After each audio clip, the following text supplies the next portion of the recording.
Well, good morning. I'm Mark Wagner. I'm this year's president of the Stillwater Pioneer Athlete Memorial Foundation Board, and this will be the 19th annual induction ceremony. I'd like to welcome you to the ceremony, and we sometimes call it SPAM. It's just a nice short abbreviation. Just giving the introduction to get it started off. This program did start in about 1995 under Coach Harris, and it wasn't until 2000 that we were able to get enough donations to begin the scholarship. And so since 2000, the year 2000, at which time it was $2,000 for 4 years. And I'm happy to say through everyone's generous donations that this scholarship has increased fourfold. It's $8,000 now for 4 years, and I really want to congratulate everyone that has donated. It's now one of the largest private scholarships that's awarded to Stillwater High School graduating seniors. We're honoring 5 individuals today for induction into the Stillwater Pioneer Athlete Memorial. They'll be joining 104 of inductees and distinguished service awardees, such as I believe we have attending today, Coach C.D. Mahura.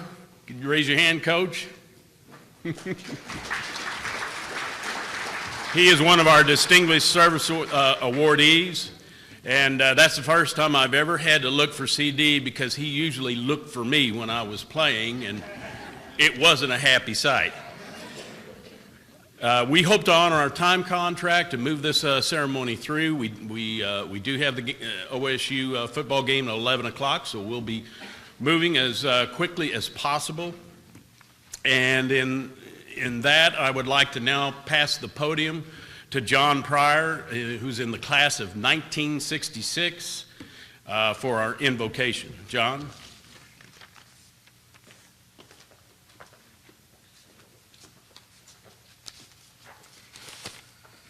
When I was in high school here, Coach Harris called me a long-haired golfer.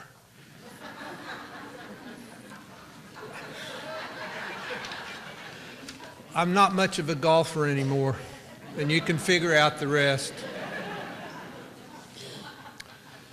Sports and spirituality have a lot in common. I would remind you that one of the primary rules of golf and prayer is that when you engage in these activities, you concentrate and keep your head down. So let's bow and ask God to bless this morning. Our Heavenly Father, we're grateful for those who inspire us and for those who's with courage enough to work hard and set examples for us, and for those with wisdom enough to challenge us. We cherish the memories of the past with fondness and gratitude as we recall friends and associates with which you have blessed us. We thank you for those who through hard work and courage and determination have left their sterling examples for others to follow. At a time when many sports figures have tarnished the image of sports with behavior unacceptable to all of us who enjoy sports, we celebrate the lives of these inductees whose lives have reinforced their sports images in a wholesome, inspirational manner. It makes it all the more special for us here today that these inductees are our people who've shared their lives here with us in our town and in our school. As we recognize these inductees today, grant that our fellowship will draw us closer to you, which in turn draws us closer to each other, to the end that we will be better people for you and accomplish the task that you have set before us individually with the overall purpose of glorifying you. And we pray all this in your Son's name. Amen.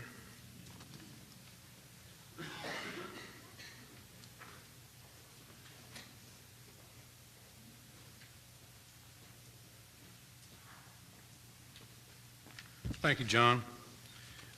In the back of your program that I hope you all got is a list of our past inductees who are also, we urge you to go around and look at all of them if you haven't before you leave today. They are done by year. At this time, I would like to honor all these inductees with a moment of silence.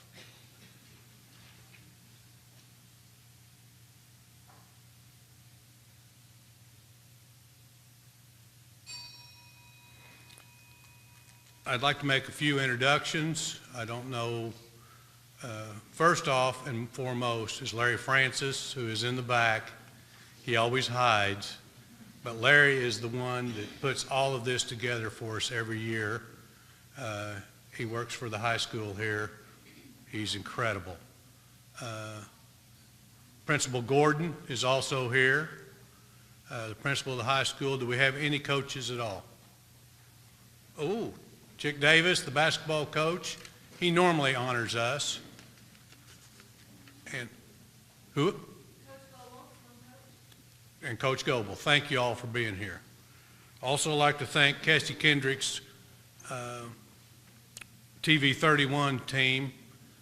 They are videoing this, and they make a CD for us, or DVD, I guess is what it is, showing my age. That we send to the family so that they can have a record of this whole ceremony. I won't read the names of all the SPAM members. They are also in the back, but I would like at this time for all the Stillwater Pioneer Athlete Memorial members to stand up. Well, we can do better than that, come on. All right. Thank you.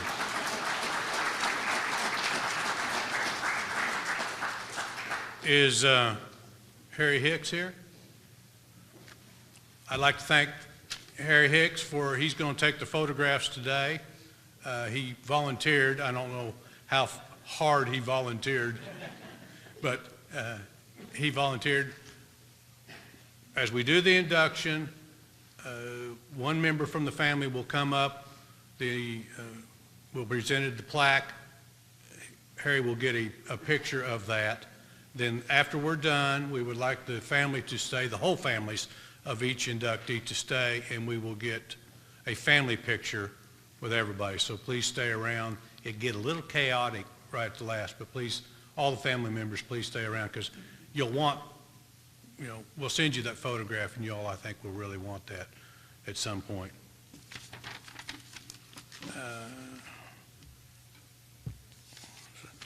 My papers got out of order.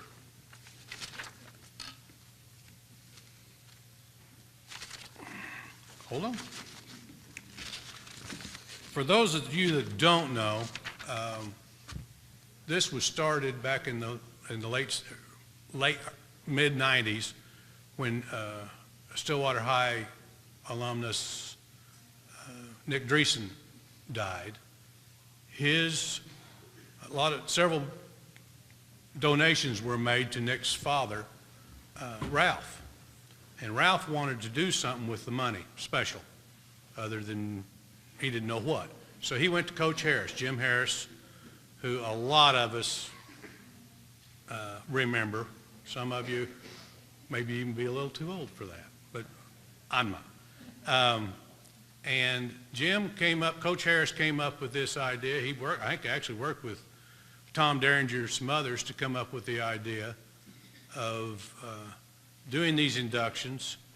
And then we eventually, I think 2000, I forget the exact year. If I had my notes that I've lost, I could do it better. We started giving scholarships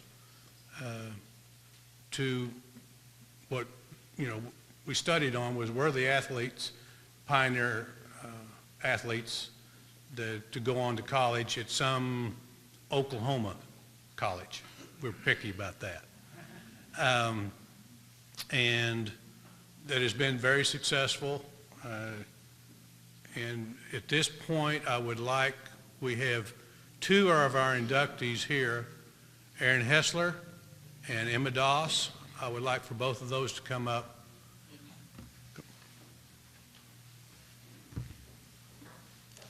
and say something.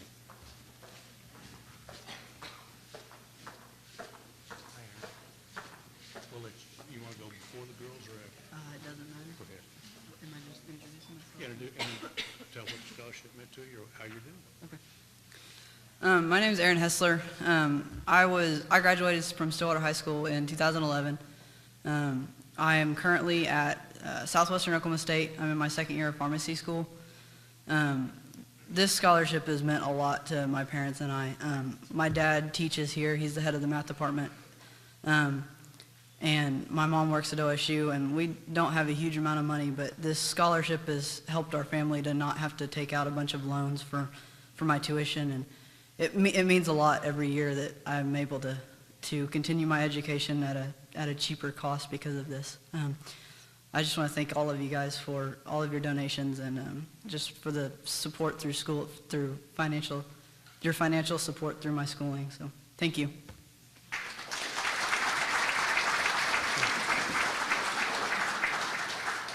Good morning, everybody. My name is Emma Dawes. I graduated last year, class of 2014. In high school, I played soccer and I was part of the Pom Squad. And currently, I'm a freshman at OSU. I'm enrolled in 12 credit hours and my chosen major is chemistry. I hope to go on to a pharmacy program as that's what I want to do in life.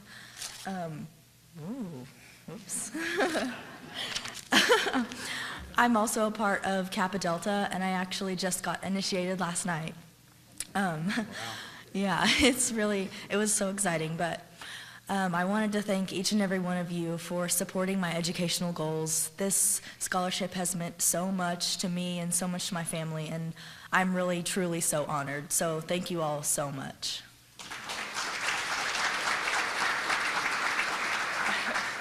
Hi, I'm Jenny Scarborough. I graduated class of 2013.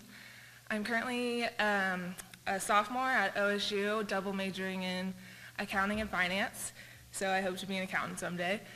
And I'm also a member of Alpha Omicron Pi at OSU, as well as I work part-time at the vet school with my mom in the admissions office. And the scholarship has really meant a lot to us. It's helped me not take out as many loans, and I hope to be able to go through OSU without having any debt or having to pay as many loans. So the scholarship has meant a lot. Thank you.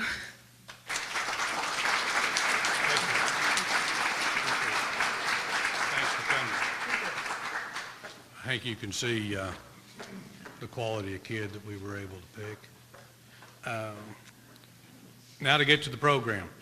Our first inductee is Charles O'Donnell, the class of 1954, and the preventer for Charles is Ted O'Donnell.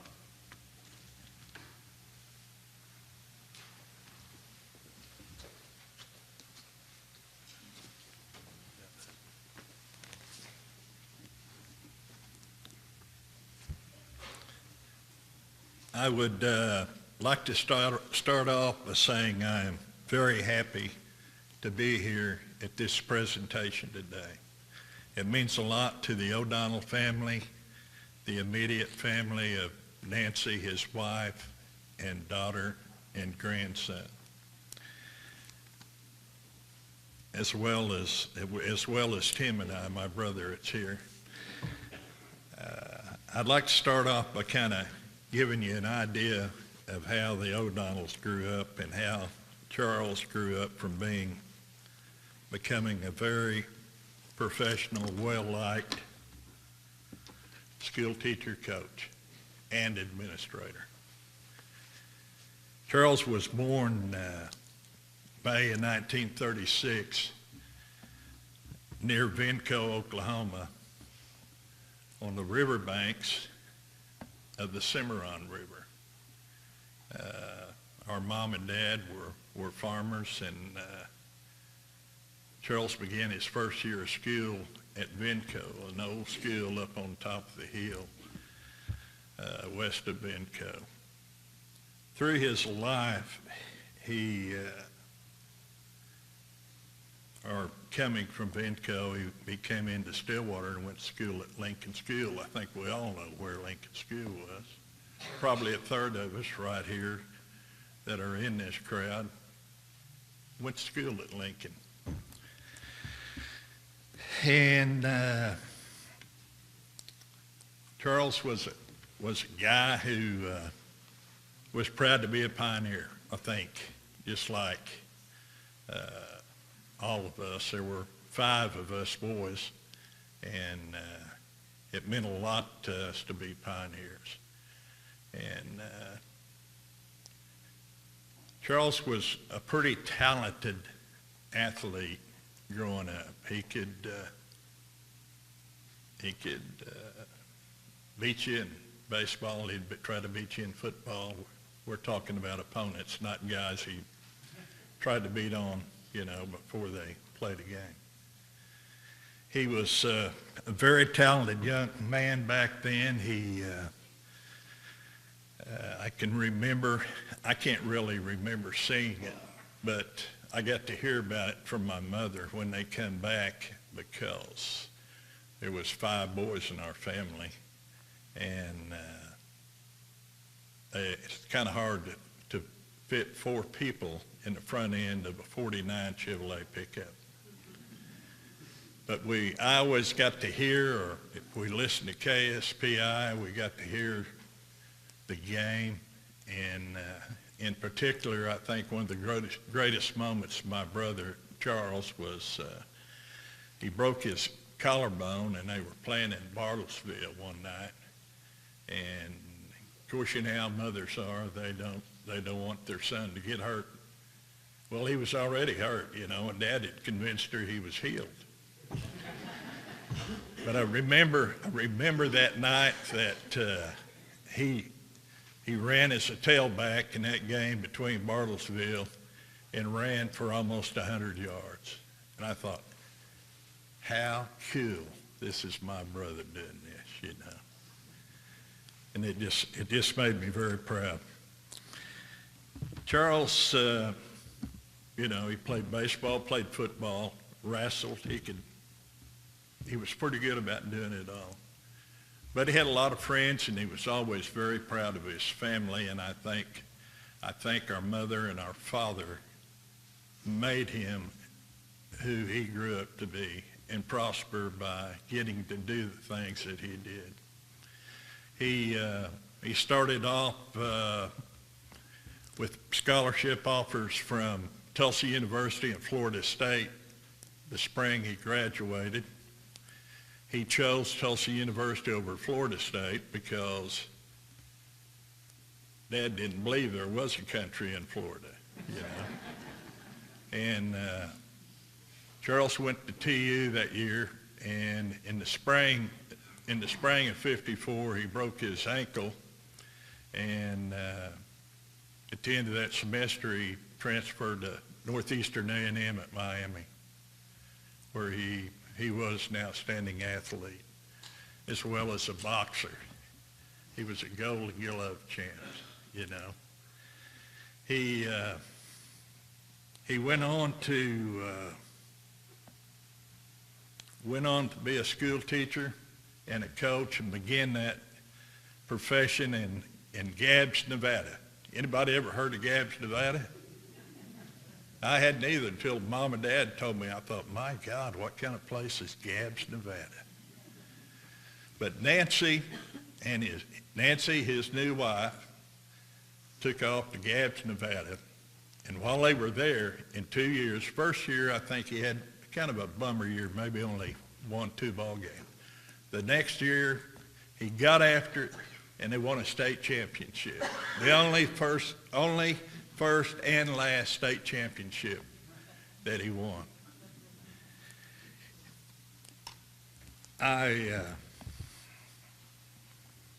After that, he coached it. He left there, coached at Guyman, went to Perry, coached at Hollis, Oklahoma, was very successful at Hollis, and then taught at Maysville. It's a happy moment for me, as well as my brother Tim, who is here, my grandson, my nephews. It's a great honor for you all to recognize my brother on this presentation. you know, I'm one of those pioneers too. Along that way this year that I hate to mention or bring up, I have a younger brother, Bob O'Donnell, who passed away here 2 months ago. During this period of 1 year, I've lost not only my oldest brother, my brother just older than me, and they're to be missed. But we were all pioneers, and proud of it. It just kind of, if I don't get to come up here and see a gang, I just cringle when that Channel 4 news comes on, you know. Last year I done it several Friday nights, but this year they have a good program, and I still have faith, and I'm proud to be a pioneer. And I would, in closing, I would like to kind of introduce some of my family here. Nancy, Charles's wife, if you'd stand up, please. Debbie's, Charles's daughter. Charles's grandson, Jonathan. Okay, and I'll tell you a little thing about O'Donnell's. There were so many of us, we were like being rabbits, but I'd like for Jim and Karen behind here, Charles's niece, Karen O'Donnell and her husband, Mickey O'Donnell, and his wife, Alicia, and Taylor, and the oldest girl, mine slipped, I had one little, huh? Randy is not here. Where's she at today? Oh, yeah, and we're proud of that, and I know Charles was very proud of her. She is on scholarship here at OSU. She's going to be playing softball this spring. She's got a minor injury, so she can't play in the fall. Like to introduce my brother, Tim. Stand up, Tim. Everybody else. My grandson, Jake O'Donnell. Tim's son, who is a coach at Hennessy right now, Kobe O'Donnell. Have I pretty well hit the clan? Ken, do you think I did? I hope that's all of them. If there's not, we can call, bring in another troop of them. But I want to say this is something that makes our family happy, and we were all very, very fond. We're a tight-knitted family, and something like this means a lot to us. And I think it's about all I can say. I probably said too much. Do you want his wife to come up? I'm going to take that, and she didn't want to. She wanted me to receive it, so I'll give it to her. Okay.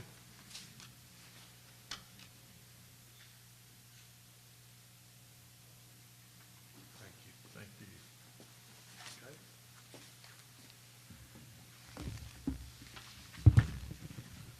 It's going to be a huge family picture, isn't it? Our second inductee is William Kinnick, class of 1955, and the presenter for William is Don Gardner.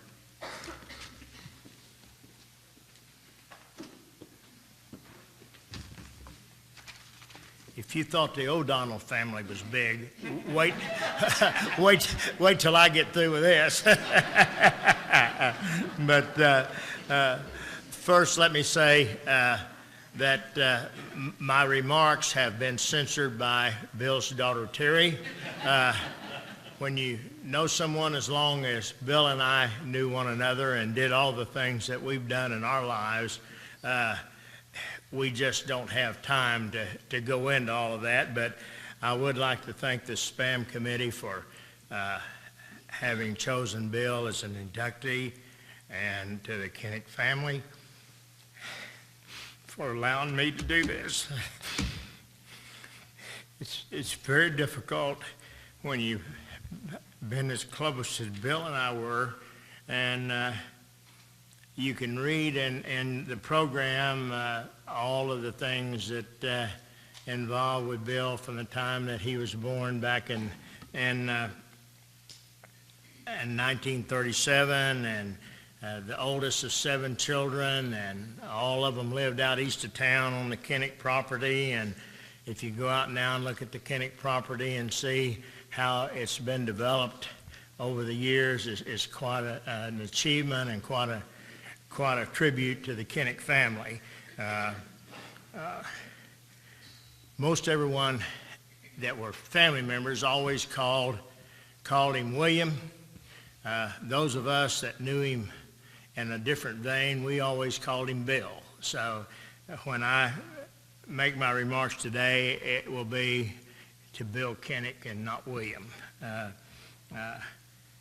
He and I knew one another since the 3rd grade, and he graduated in the class of 55. I graduated in the class of 54.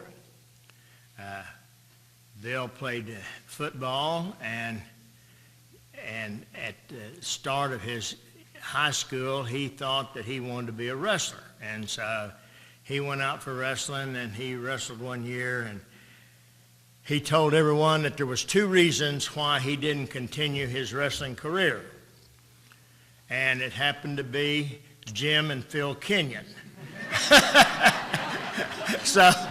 So that's why he continued with the football and dropped wrestling, because in his weight class he had one or the other that he had to beat to wrestle, and that just wasn't going to happen. But we all know how the Kinnick boys did in their careers in wrestling, and went on to be very, very famous in college and so forth. But Bill played for Coach Ralph Tate, and then later for Nate Watson.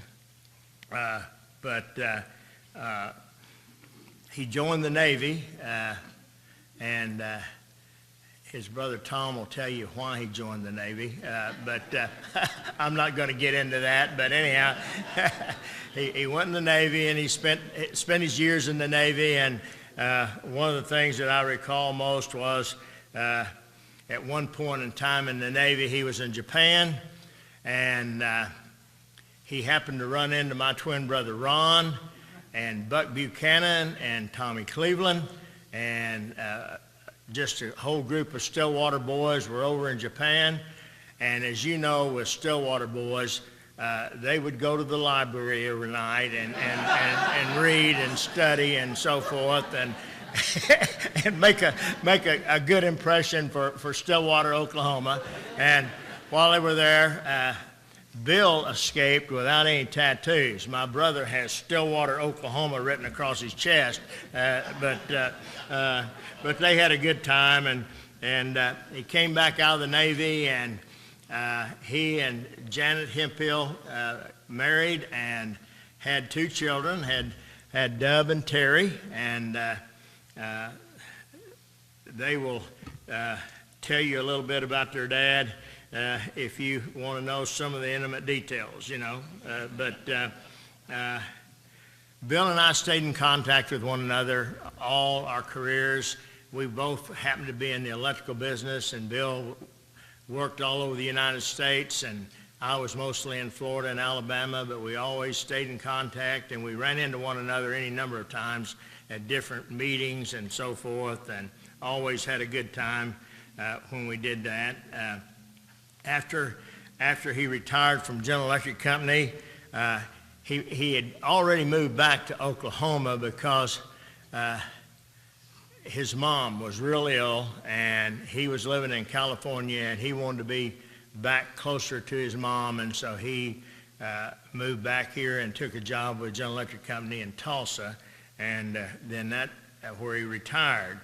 After retirement, he did some work for a company called Hemphill Corporation out of Tulsa, and also helped Brother Tom with some of the development of the Kinnick properties out east of town.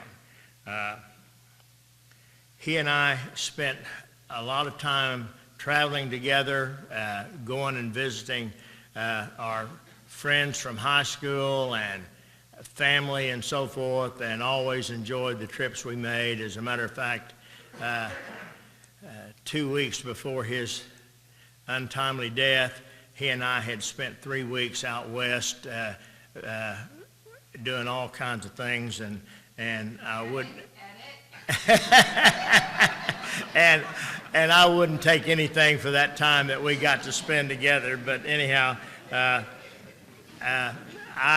I was big in the horse business, and Bill loved horses, and we ran race horses all over everywhere, and played golf, and neither one of us were very good, but to hear us tell it, we were two of the world's best, you know. But we just and if there was a casino along the way, good chance we were going to stop, you know, and see what kind of luck we were having that day.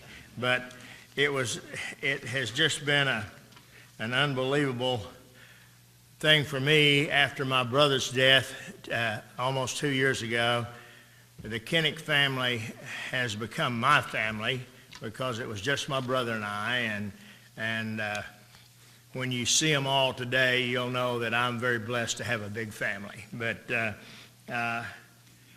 Bill always said that he sold enough light fixtures in his electrical career to light up the world. And I will tell you now that he also made all of our lives a lot brighter. And I'd like for his son Dub and his daughter Terry to come up and accept the award.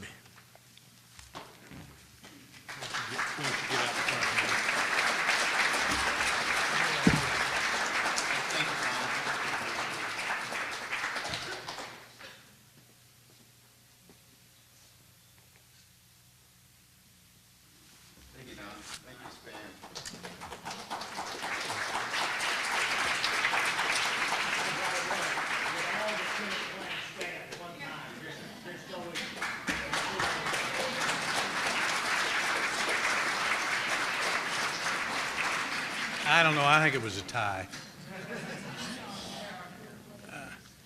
Thank y'all. The third inductee is Bruce Campbell, the class of 1956, and the presenter for Bruce is Barney Esparza, the class of 1956.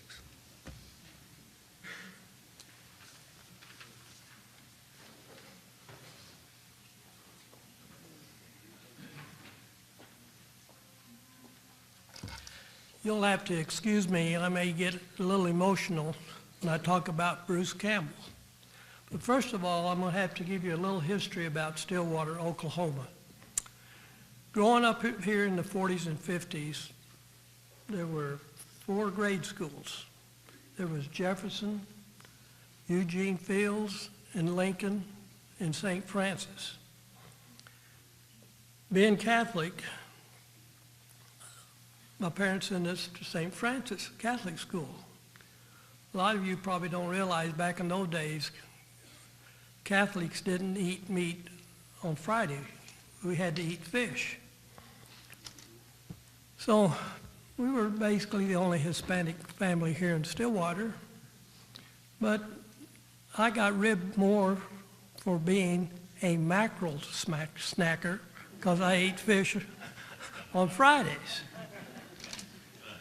Well, during grade school, we had competition amongst the other grade schools here in town. We were the St. Francis Crusaders.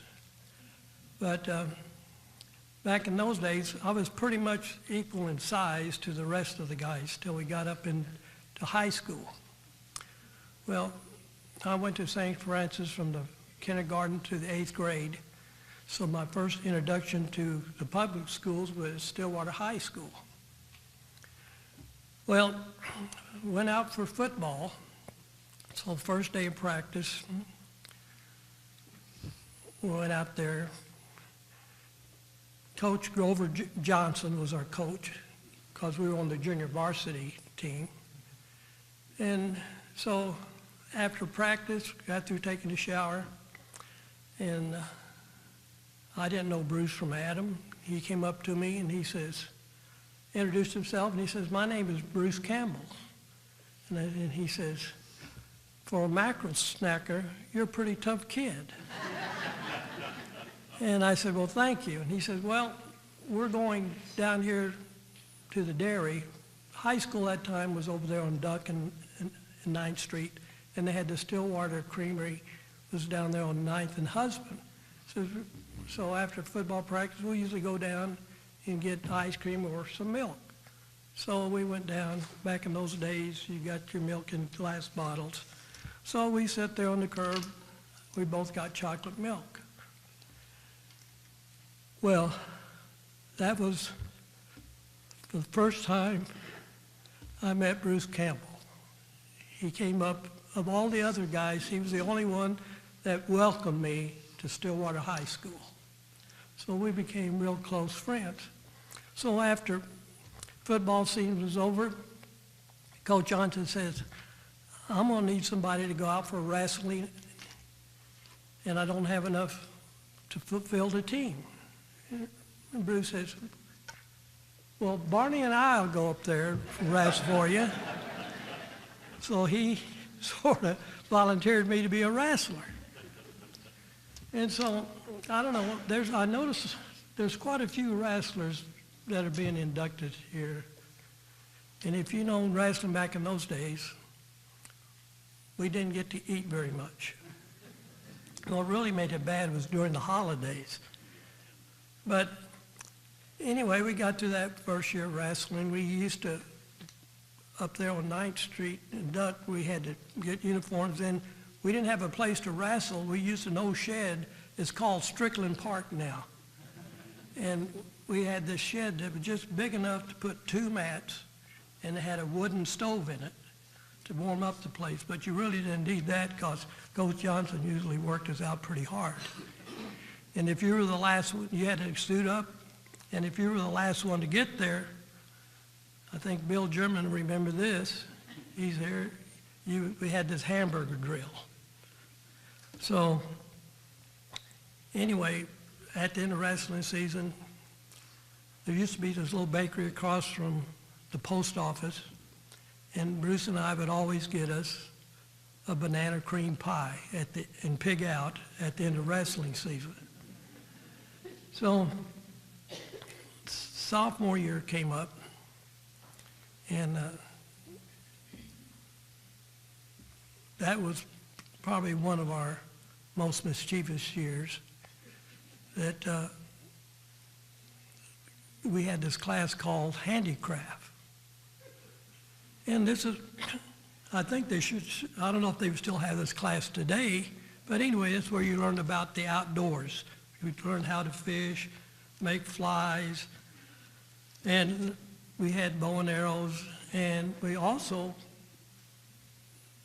the liberals today would really roll over in their graves because we learned how to shoot rifles. We had 22 rifles, and we'd go down to the armory. Well, shooting a rifle wasn't very challenging to Bruce.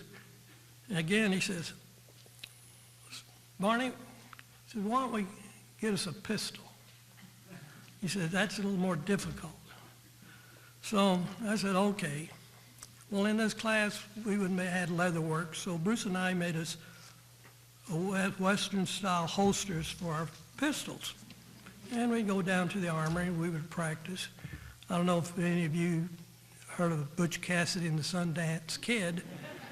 Bruce and I could put them to shame.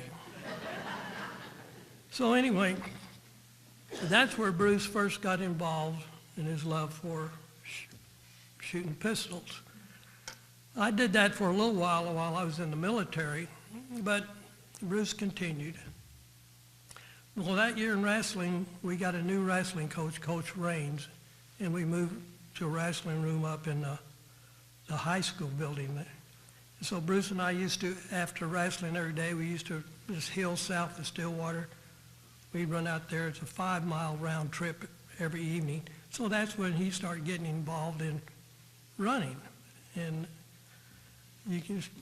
when he was in the military, he still ran in a lot of marathons, but I got a little wiser and I gave that stuff up. But I can always say about Bruce, he was a damn good friend.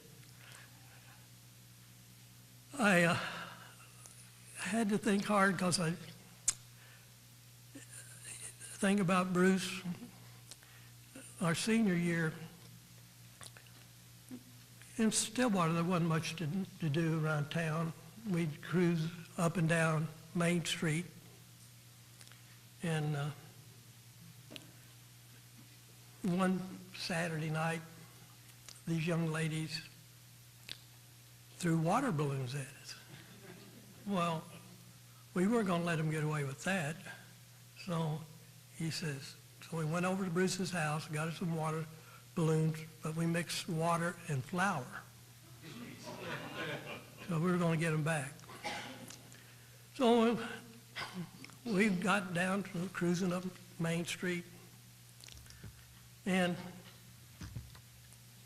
we found these lady friends that threw those water balloons at us. And so we pulled up beside them, and they just looked at the door and just smiled. And Bruce says, are they crazy? They know we're going to throw these balloons at them. Well, they knew something Bruce and I didn't, because right behind us was a police car. And so, boom, we threw these balloons, and here the light came on. Now, our senior year, we were upperclassmen, and there was Tommy Chesbro and his brother Jack and Mark McCracken. They always hung out with us. There's a few other things that Bruce and I and the boys did, but I'm not going to tell you that today. But anyway, we had to go down to the jail and got a mop bucket. Chief Bennett made us mop these cells. So after we got through mopping the cells, now that Tommy and Jack and Mark, they had to just sit out there and watch Bruce and I do the mopping. So Chief Bennett sit us down, and he says, now, Bruce and Barney, you're older than these young men, and you're setting a very bad example for them. He says, now you should set a better example for these young guys if they're going to hang out with you. Well, I don't know if you know about Tommy Chesbro. He became coach at Oklahoma State. I don't know what Jack did. Mark, he was a NCAA champion. He was also retired military. Bruce was retired military. And I was retired military. So if Chief Bennett was here today, I would tell him, I says, Chief, I think we set a pretty good example for these young gentlemen. But the only bad advice Bruce gave me, and it's his fault, is we couldn't field a complete golf team. The only time they got a full golf team was when they went out of town to play. John Schillings was our heavyweight, and he came up and says, hey, you guys, you ought to take up and go golf with us because we get a free meal. And Bruce said, nah, says, we don't, now, he always spoke for me. He said, nah, we don't want to play cow pasture pool. Well, on that team was, I don't know if you know, Junior Harris Laburn. He was on that golf team, and later on he became a PGA champion. So I can always hold this as Bruce's fault because it took me 32 years before I was able to beat my older brother in golf. And so if Bruce, that would all up to him. But if Bruce was here today, I could tell you what we would do when we got through here. We would go down and get us a banana cream pie and sit there and pig out. Now, Jeannie, his wife, is here today, and one of his daughters and his grandkids. So this mackerel snacker was honored to have Bruce Campbell for my best friend. I used to think Oklahoma was the center of the universe. I remember one time Joe Chink started shooting at his ass when we were in Korea. I thought of my mom and dad, and I thought, where in the hell is Bruce? So I was very honored to be asked to present Bruce Campbell this memorial. He was a super graduate of Stillwater High School, and I'm damn proud to be his classmate. Thank you.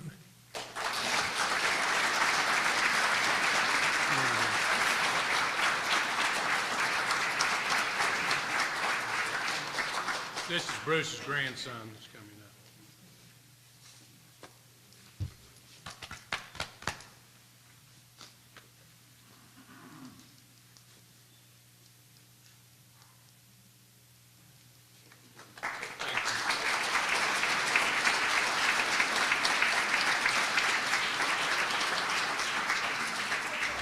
You ready?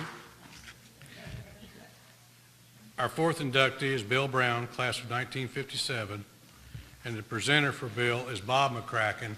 I noticed he got left out of the last discussion. Just his brother apparently was the only one that was bad.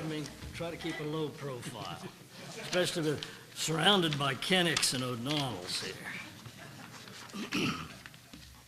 here. First of all, I want to thank the members of SPAM and the managers and the supporters of SPAM. It is a great thing that you all do. We know and appreciate the time, energy, effort that you put into doing this thing every year. And I especially want to say something about Coach Harris. The fact that we can come in here and do this really does emphasize what athletics is really all about, and that's the personalities and the character of the people that we honor.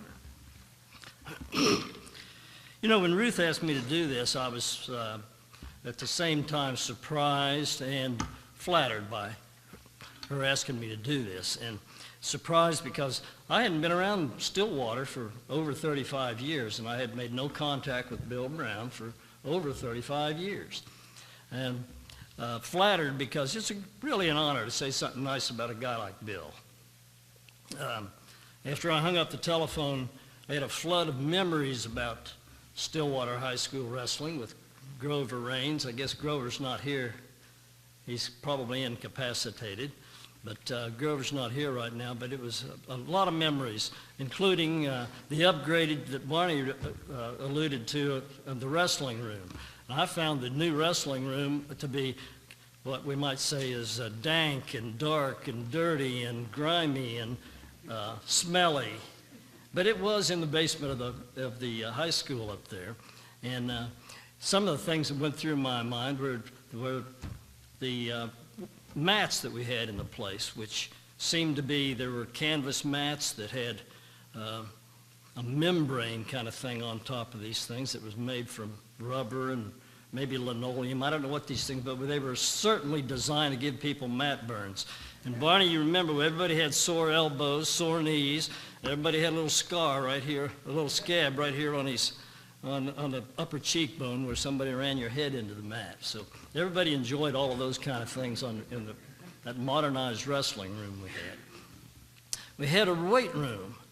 Well, it really wasn't a weight room. It was a pile of free weights sitting over in the corner of the wrestling room that nobody was allowed to use because lifting weights got you muscled up, and it interfered with the real philosophy of wrestling in those days, which was quickness and motion and skill and cunning to take down your opponents. In this day, we had a thing called power wrestling where you grab a guy and move him around a lot. Whole different philosophy of the way we did things.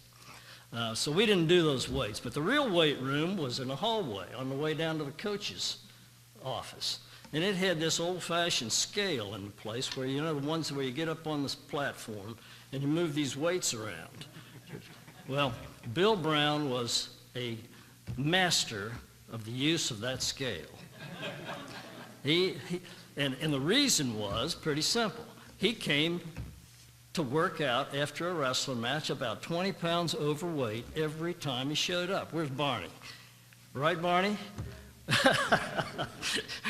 Well, that wasn't necessarily lost on Coach Grover Raines, And he used this as an opportunity to, what you might call, give us a motivational speech on things like overeating and taking care of your body and discipline. But his favorite word, I think was dissipation. Dissipation, right, Barney? Remember dissipation? No dissipation. The evil thing was dissipation. Well, of course, there was a whole lot of dissipating going on after every one of those wrestling matches, at least as far as the food was concerned. But anyway, I remember one particular incident when Bill was using the scale regularly and frequently. About every 5 minutes, he'd get on that scale, see if he'd lost any weight. And one of our teammates started ragging him unmercifully about using those scales all the time. Well, Bill got a little bit tired of it, and there was an altercation. And at the end of the altercation, one of them left the wrestling room with a black eye, and it wasn't Bill Brown. You know, I got to know Bill in the alley down on South Main behind the Brown Tire Shop. Bill was over there working in the Brown Tire Shop. My mother was the manager of the Montgomery Ward catalog store right next door to it.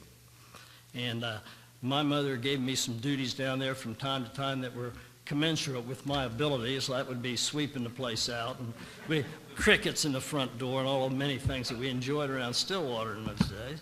But once in a while, she would upgrade me to the mechanic, and I could go out to behind the building there and put together a bicycle or a wheelbarrow or a lawnmower or something for her to display out in the front of her store. And Bill would be back here in the back of the tire shop doing real hard stuff, like changing tires, fixing flats. And tires lasted, about 10,000 miles there, so they had quite a business going for themselves. Bill would be back there working, but conversations always got around between the two of us, so it had something to do with wrestling. Well, that only indicated really that Bill had a early, 15 years old, love of the sport of wrestling, and it stayed with him for his entire life. And in fact, when I came back from another career in the military, I came back to Oklahoma, Bill got in touch with me. How he did it, I have no idea, but he got in touch with me with the idea of improving the attendance at the wrestling matches at Oklahoma State. He and Joe C., the new wrestling coach, had a dog and pony show they took around the state of Oklahoma. Bill had the contacts, and Joe had the gift of gab to gather up some money and some support. So anyway, this was the genesis of the White Jacket Club, now known as the Cowboy Wrestling Club. Now, I'm not going to go into any more about Bill's contributions to the wrestling world. It's in the brochure that you got in front of you. Take your time and take a look at it. But I think you'll agree that Bill Brown was not a bystander when it came to wrestling. Bill did stuff, and the stuff that he did was long-lasting, and it was certainly important to the sport of wrestling. Anybody that thinks Bill was just a fan or a supporter of wrestling is grossly misstating what he actually did for the sport. On a personal note, I found Bill to be a man of principle. He was certainly a straight talker, a straight thinker, and a straight doer of the deeds, particularly when it came to the sport of wrestling and his family. In my view, Bill personified the values that we cherish, and many of us think are being lost in later on generations, but Bill personified those.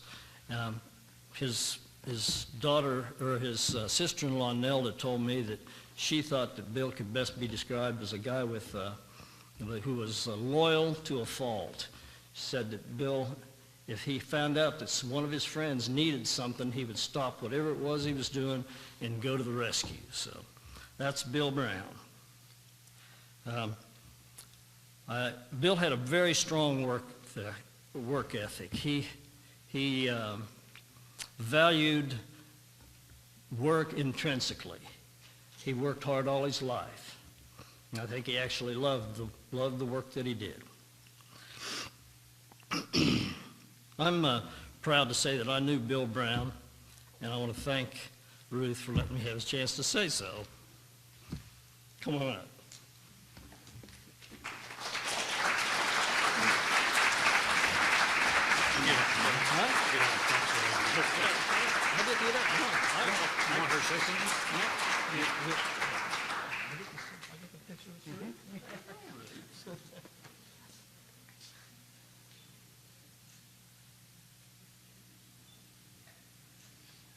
He's slow on the trigger, isn't he?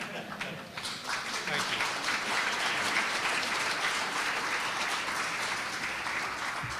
you. Our next inductee is Betty Ann Collier Bolton, class of 1959, and the presenter for Betty is Fred Helsler.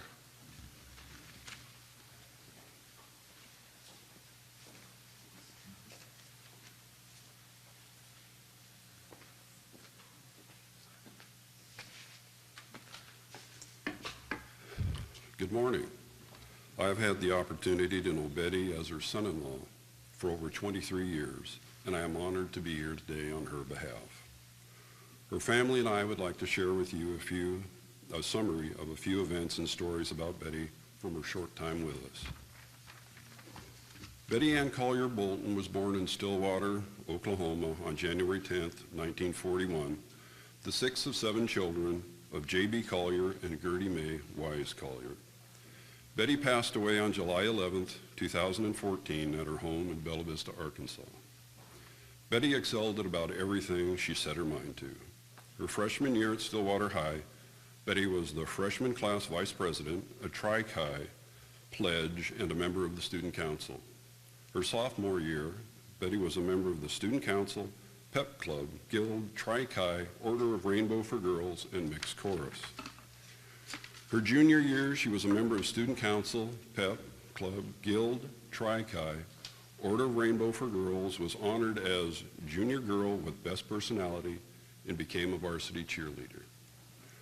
Her senior year, she was a member of student council, pep club, Order of Rainbow for Girls, elected president of Tri-Chi, and honored as an S Club queen attendant and the best all-around senior girl, and again selected as a varsity cheerleader. As Betty progressed through her freshman to senior year, people began to notice things about her. They saw kindness and her friendliness to other people. They also saw her competitiveness, but not against another person, but rather her desire to improve herself. At each class, she developed more friends. These traits continued throughout her life. One strong trait that she had was her belief in herself. She always remembered that her dad had told her she was a Collier and she could do anything she set her mind to. She not only believed that, but practiced that throughout her life. One of the accomplishments that she was most proud of was becoming an SHS cheerleader. Her athletic ability really stood out during her 2 years as a varsity cheerleader. No one could outjump her or match her competitive spirit while cheering for the SHS Pioneers. During her sophomore year, one of her best friends, Sandy Smith, along with Sandy's boyfriend, Benny Bunch, set up a blind date for her with a guy in the junior class named Chris Bolton. They met at the high school field South Stadium during a Toy Pioneer football game. That became the beginning of a relationship that lasted over 58 years, with their 56th wedding anniversary to be this December. In December 1958, Betty and Chris were married. This began a new chapter in their lives. Chris attended OSU where he obtained his MS in civil engineering. Before long, they became a family with the birth of their son, Wayne Lee Bolton, and daughter, Donnie Beth Bolton. During this period, Betty attended a few classes at OSU.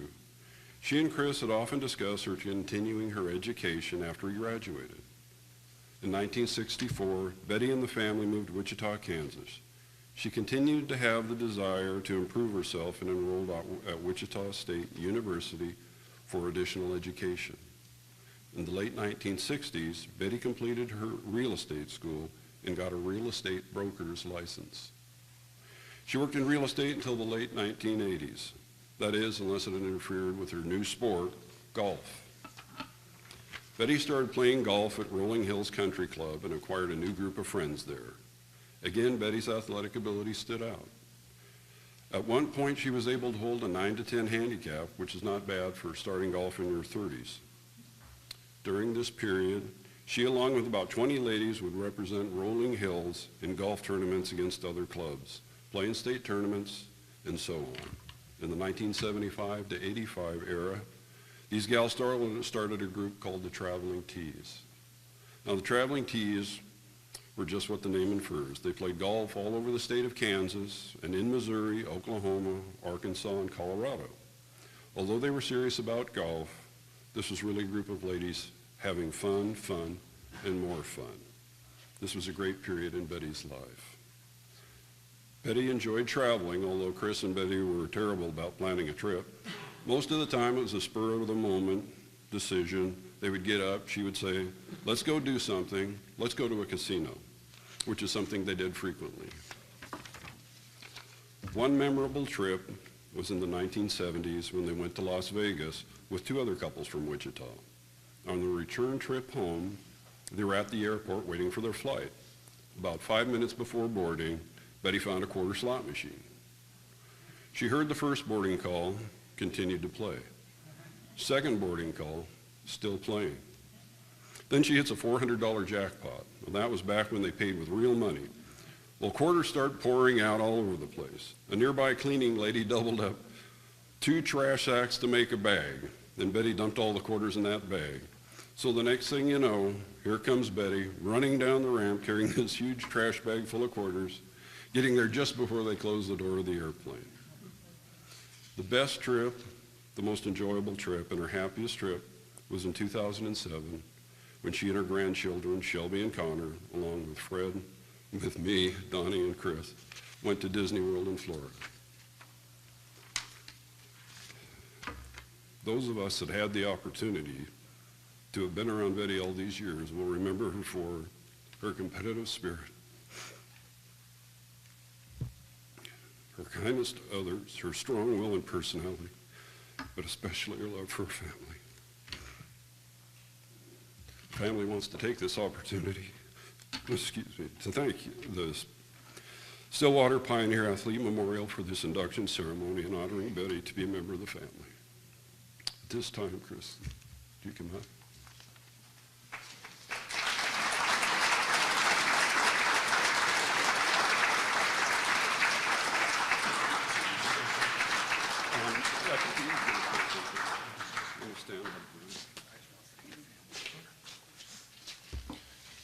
I'd just like to thank SPAM for this honor that they've bestowed upon Betty to be part of Coach Harris's team. And my family that's here, Fred, my son-in-law here that did a very tough job today for us. My daughter, Donnie Beth, in the audience there. Our grandson, Connor Blake. Our granddaughter, Shelby, couldn't make it today because she's in all-state competition for first soprano in the state of Arkansas today. She won that and was all-state and had her sophomore year. And then there are Shirley, her sister, Callahan, and I believe they've gone, and Erin Callahan, her daughter. Okay. My sister, Pat Bolton Jackson, and brother-in-law, Donald Jackson. Appreciate you being here. And I also want to say to all the Betty's friends that are here, thank you. We really appreciate this.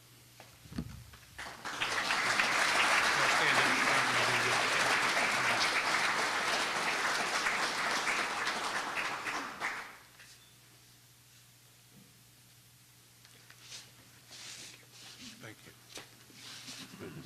You bet. Thank y'all.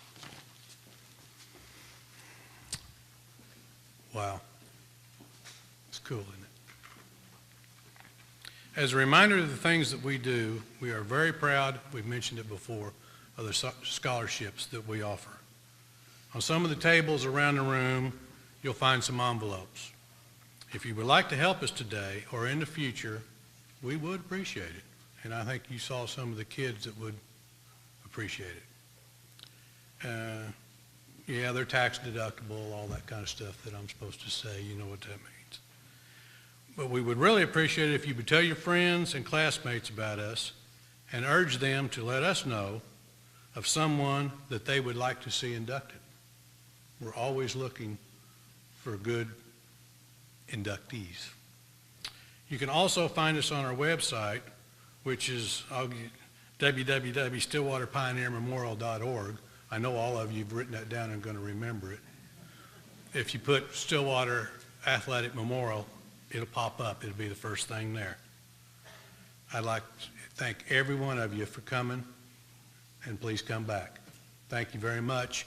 Reminder for the families, please stay so we can get some pictures.